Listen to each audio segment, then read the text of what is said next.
కుంభరాశి వారికి ఈ వారం సానుకూలమైనటువంటి గ్రహగతులు గోచరిస్తూ ఉన్నాయి.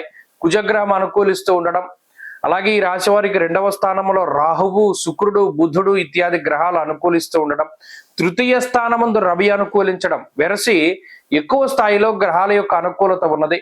కాబట్టి గత వారాలతో పోల్చుకుంటే ఈ వారంలో కొంత బలం పెరుగుతుంది. ఏదో ఒక తెలియని ఉత్సాహము, తెలియని బలము వచ్చినటువంటి విధంగా కుంభరాశి వారు దాన్ని ఫీల్ అవుతారు ఖచ్చితంగా.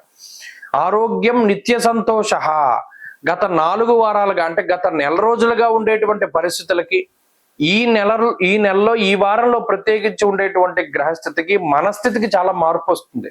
ఏదో ఒక తెలియని ధైర్యం, మనం ఇది సాధించాం, లేదు ఇది సాధించబోతున్నాం, లేదు మన పరిస్థితి మారింది అనేటువంటి విధంగా ఖచ్చితంగా ఆ మార్పును ఫీల్ అవుతారు. ఈ వారంలో 13 to 19 ఏప్రిల్ మధ్యలో మానసికమైన ధైర్యం ఉంటుంది, ఉత్సాహం ఉంటుంది, ఏదైనా ఒక దాని పట్ల ఉత్సుకత ఉంటుంది, ఏదైనా ఒక దాని పట్ల చక్కగా ముందుకు వెళ్ళగలుగుతారు.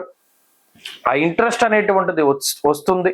ఇలా అన్ని రకాలుగా కూడా ఈ గ్రహస్థితి చాలా ఉపయోగపడుతుంది. ఆ కుజుడి యొక్క అనుకూలత వల్ల ఆరోగ్యం మెరుగుపడడం, రుణబాధలు తగ్గడం, ఇటువంటివన్నీ ఉంటాయి. ఈ సోర్స్ ఆఫ్ ఇన్కమ్ అంటే డబ్బు వచ్చేటువంటి మార్గాలు మారుతూ ఉంటాయి. అనుకోని విధంగా ధనాన్ని సంపాదించేటువంటి పరిస్థితులు ప్రత్యేకించి కనబడుతూ ఉన్నాయి. కుటుంబ పరిస్థితులు బాగుండడం, ఉద్యోగంలో అనుకూలించడం, వ్యాపారంలో లాభం రావడం, అనుకూలించేటువంటి పరిస్థితులు వచ్చినప్పుడు ఆ డబ్బు ఎలా వస్తుంది అంటే కొబ్బరి బొండాల్లోకి నీళ్లు చేరినట్టు వస్తుంది అన్నాడు. మరి ఎలా పోతుంది? కరిమింగిన వెలగపండు అంటే వెలగపండు గుజ్జు ఎలా అయితే పోతుందో ఏనుగు మింగినప్పుడు అలాగే పోతుంది అన్నాడు. ఇప్పుడు ఈ రాశి వాళ్ళకి ఏమైంది? గత నెల రోజులుగా ఉండే పరిస్థితులు చాలా కష్టసాధ్యమైన పరిస్థితులు ఈ వారంలో దాని నుండి ఉపశమనం కలుగుతుంది. ఇది నేను చెప్పదగినటువంటి విషయం. కాబట్టి మంచి ఫలితాలు రాబోతూ ఉన్నాయి. కుంభరాశి వారి యొక్క స్థితిగతులు చాలా అద్భుతంగా ఉండబోతూ ఉన్నాయి. ఈ వారంలో వాటిని ఖచ్చితంగా అనుభవిస్తారు. ఆ మార్పు ఖచ్చితంగా కామెంట్ చేయండి.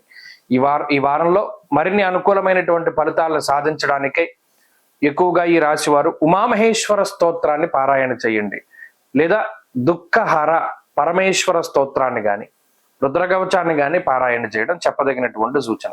ఈ వారంలో కలిసి వచ్చేటువంటి రోజు బుధవారంగా చెప్పవచ్చును. అదృష్ట సంఖ్య 8, అదృష్ట వర్ణము ఎరుపు. తదుపరి మీనరాశి.